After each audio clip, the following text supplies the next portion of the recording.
Uždarant mūsų modelius, eisime prie paskutinės sistemos, kuri turėtų mums padėti užbaigti kurti mūsų modelių aibę, kurio pagalba mes paskui darysime tam tikras įžvalgas, kas yra skaičiavimas, teoretinės įžvalgas, kas yra skaičiavimas, ką reiškia suskaičiuoti. Užsiduokime klausimą, ar yra kažkokia tai paprasta kalba, čia vėlgi panagrinėsime kaip pavyzdį, kuriai neįmanoma sukurti gramatikų, ne tik kad automato, bet taip pat neįmanoma sukurti ir gramatikų. Tai reiškia modelio sukurti, kuris generuotų tokios kalbos eilutes ir tas modelis būtų paremtas gramatikomis. Pasirodo, tokių kalbų yra labai daug, vienas iš tokių paprasčiausių pavyzdžių būtų sekantis. A entuoju, B entuoju, C entuoju.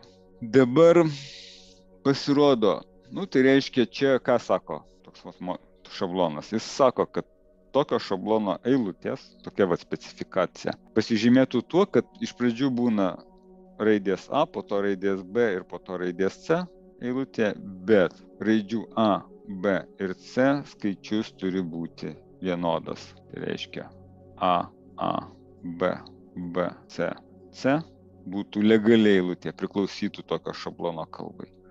O eilutė A, B, B ir C būtų nepriklausytų tokiam šablonui. Pasirodo, neįmanoma sukurti gramatikos, kuri atpažintų tokio pobūdžio eilutės.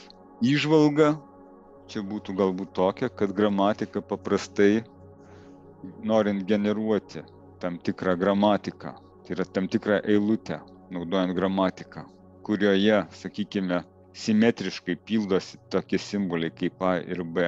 Aš galiu veikti, o čia mano viduje yra kažkoks tai kintamasis, viskas ok. Mes matėme prieš tai paveiktų pavyzdžių, kad mes tokias gramatikas galime sukurti. Bet sekti galimybę, kad simetriškai pildyti, naudojant du kintamuosius ir vienodai pildyti, kaip čia būtų C ir C, mes tokios galimybės gramatikoje neturime. Čia būtų toks neformali įžvalga. Mes galime šiek tiek ten pasinaudoti teoremomis, kurios vadinasi, tokia teorema yra pumping lemma, grammar pumping lemma.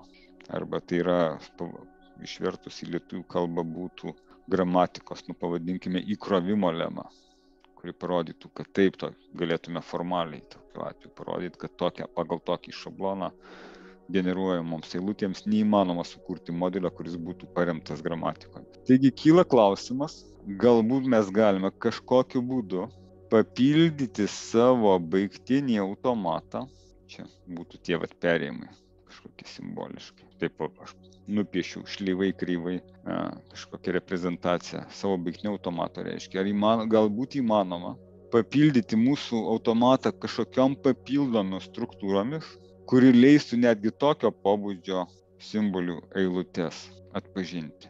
Mes matėme, kad kai eina kalba apie gramatikas, mums užtenka tokį automatą papildyti steku. Tai aš pažymėsiu tokį atmintį.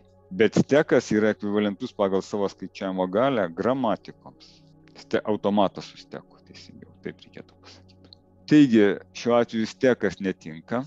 Bet pasirodo, kad jeigu aš papildysiu, vietoj steko panaudosiu atmintį, kuri šiek tiek primins klasikinę atmintį tokią kaip diskas, šiuo atveju diską aš tiesiog įsivaizduosiu kaip tam tikrą juostą, kurioje yra ląstelės, į kurias aš galiu rašyti įvairiausius simbolius. Tai reiškia tokia juosta, kur mano automatas įsivaizduosiu, tai yra turi dar tokį nuskaitymo įrenginį, kuris gali atsistoti ties atitinkama atminties ląstele, nuskaityti ten egzistuojantį simbolį ir įrašyti ir pajudėti į kairę arba į dešinę, ir tam tikrais atvejais, nors tai nėra, sakykime, klasikinėme apibrėžime, bet G-flape realizuota likti toj pačioj vietoje. Tai tokiu atveju aš galiu kurti sistemas, modeliuoti sistemas, kurios atpažins įvairiausius simbolių eilutes su sudėtingais šablonais. Iš principo, eilutes, kurias aš galiu aprašyti tam tikromis programavimo kalbomis, atpažinti ties praktiškai įvairiausio sudėtingumo, pavadinkim taip. Ir konkrečiai galima tikrai sukurti tokiu atveju sistemą, naudojant automatą su tokia vat atmintimi, kuri pavyzdžiui atpažins vat eilutes, kuriuose yra vienodas skaičius A, po to vienodas skaičius B ir vienodas skaičius C. Tokia sistema automatas su juosta vadinasi Turingo mašina, kur čia automatas tiesiog turi tą vaikšto po juostą, skaito simbolius, įrašinėja. Ir jeigu automatas kažkurio momentu sustoja ir jis sustoja akceptuojančią būseną, tokiu atveju mes galime sakyti, tai yra turim Turingo mašiną, kuri akceptuoja pagal būseną. Ir tokiu būdu tokia eilutė, kuri įrašyta į... Dabar, kur mano yra pradiniai duomenys, jie kažkur įsirašo į juostą. Nuo tam tikros vietos, nuo kur pasistato mano, sakykime, ten tas automatas. Į kažkurioje tai vietoje aš galiu įrašyti tą savo simbolių eilutę. Pavyzdžiui, kaip čia būtų BAA, BB, CC.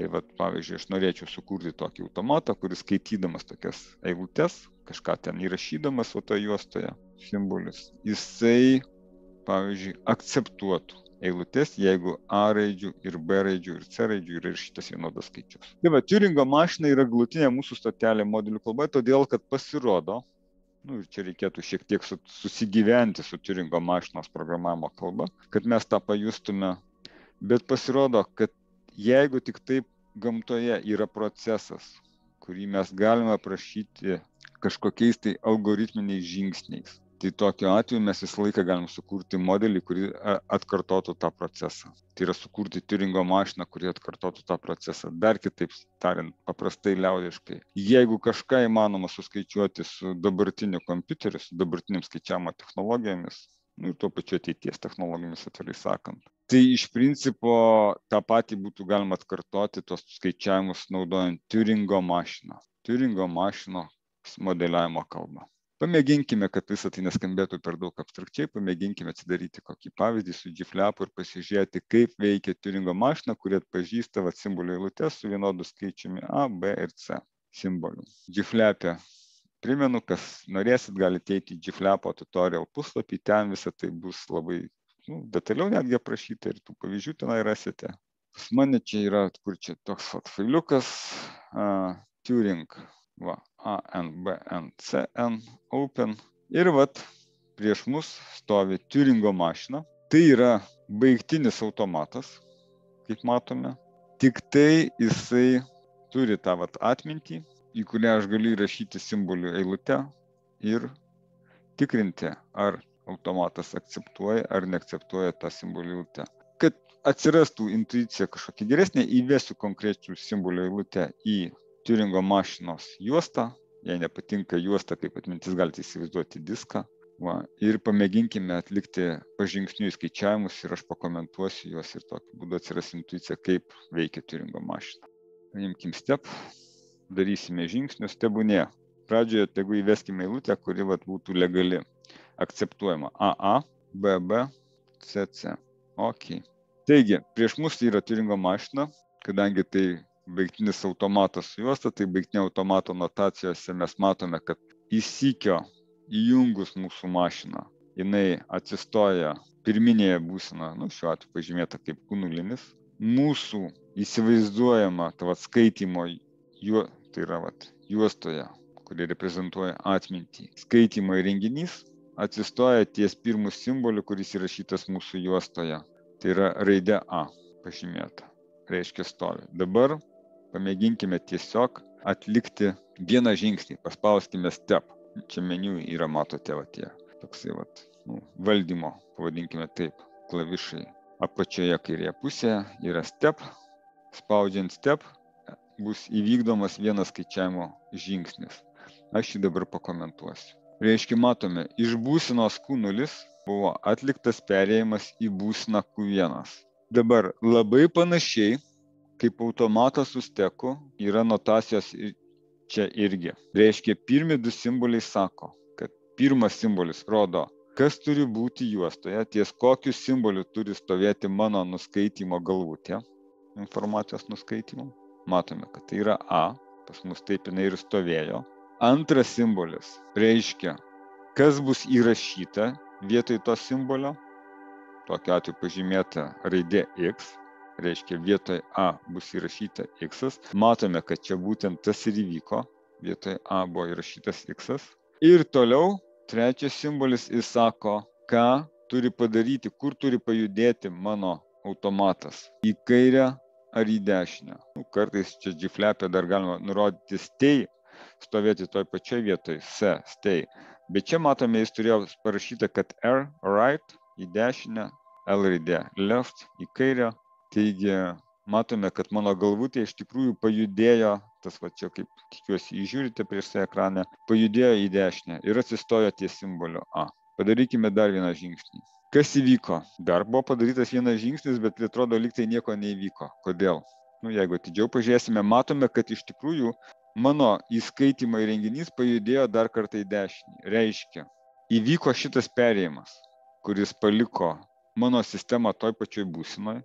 Ir šitas perėjimas įvyko dėl to, kad nuskaitimo įrenginys stovėjo ties simboliu A, jis paliko tą simbolį A ant juostos ir pajudėjo į dešinę. Pamėginkime dar kartą, jau matome, kad stovime ties raide B šiuo metu. Pamėginkime atlikti vieną skaičiavimo žingsnį. Kas įvyko? Vietoj matome, kad įvyko perėjimas iš būsenos Q1 į būseną Q2. Jis įvyko dėl to, kad mes stovėjome ties B. Vietoj B buvo įrašyta Y, tas ir įvyko Y. Ir nuskaitimo įrenginys pajudėjo į dešinę. Ir taip judant, mes galime rasuoti šitos programos veikimą. Vat aš vaikštau, vyksta įrašymas juostoje, mano atmintyje. Aš vaikštau per visas būsenas. Vaikščiojimas vyksta, kol visos A, B, C raidės pakeičiamos X, Y, Z. Ir jeigu tų raidžių skaičius yra vienodas, tai įrašius vienodą skaičių X, Y ir Z, tai aš čia vis darau tuos žingsnius, dabar aš jų nekomentuosiu, jie kad akivaizdus, aš galutiniam variante sustoju būsenoje, kurioje nėra jokių perėjimų ir kuri yra akceptuojanti, ir tai reiškia, kad štai eilutė buvo akceptuota. Jeigu aš būčiau įvesčiau, pavyzdžiui, vadinkim taip, nelegalią eilutę AA, BB ir 3C raidės, tai jeigu šitas automatas teisingai suprojektuotas, jisai turėtų neakceptuoti šitos eilutės. Ir aš greitai atliksiu skaičiavimus, tikiuosi, kad jūs tam, kam įdomu, pažaisite ir detaliau galėsite panagrinėti, kad suprasti. Ir matome, kad aš atsidūriau situacijoje, kad sėdėjau, buvau būsenoje Q5, stovėjo nuskaitimo įrenginys ties raidė C, tokio iš būsenos Q5 perėjimo tokio nėra, kad stovint ties raidė C aš galėčiau kažką daryti, kažkur judėti, tokiu atveju mano automatas, pavadinkim, tai pakibo ir jisai sustojo būsenoje, kuri nėra akceptuojanti ir būtent dėl to buvo tokia eilutė atmesta. Reiškia, lyg tai atlikus, čia mes ką daro informatika, sakykime, kai testuoja savo programas. Tik šiuo atveju mūsų programa yra būtent šitas modelis, kuris parašytas Turingo modeliavimo kalba, Turingo mašinos modeliavimo kalba. Taigi čia būtų pavyzdys, kaip funkcionuoja Turingo mašina. Tai paskutinis modelis, sąlyginai matome, jo kalba yra gan paprasta, bet su ja mes galime suprogramuoti praktiškai bet ką. Su šitokio pobūdžio aš galiu sukurti, sumodeliuoti, pavyzdžiui, tokią sistemą, naudodamas Turingo mašinos kalbą, kuri atliktų, pavyzdžiui, tam tikrus skaičiavimus, kurie imituotų, pavyzdžiui, Windows 10 operacinės ar Windows 11 operacinės sistemos veikimą. Reiškia, bet kokį skaičiavimus, kokius tik tai mes galime įsivaizduoti. Reiškia, modelis gan paprastas, pagal savo galę jis praktiškai ekvivalentus bet kokiai programavimo kalbai. Bendrai programavimo kalbai, kaip Java, tenai sako, yra toks posakis, kurių kalba, kurio Turingo mašina ekvivalenti, tai reiškia, kad iš principo tai yra universali kalba, su kuria aš galiu suprogramuoti bet ką, jeigu tik tai tas kažkas susiprogramuoja. Taigi sustosime ties šitų modelių, kaip ir šitą teorinę paskaitą tuo ir užbaigsime ir toliau jau naudodami Turingo mašiną mes galime nagrinėti bendresnius, kartais net filosofinius klausimus, kas yra skaičiavimas ir atsakyti įvairiausius iškeliamus, teorinius klausimus, ką mes padarysime vėlesnėse paskaitose. Tai šiandien tiek.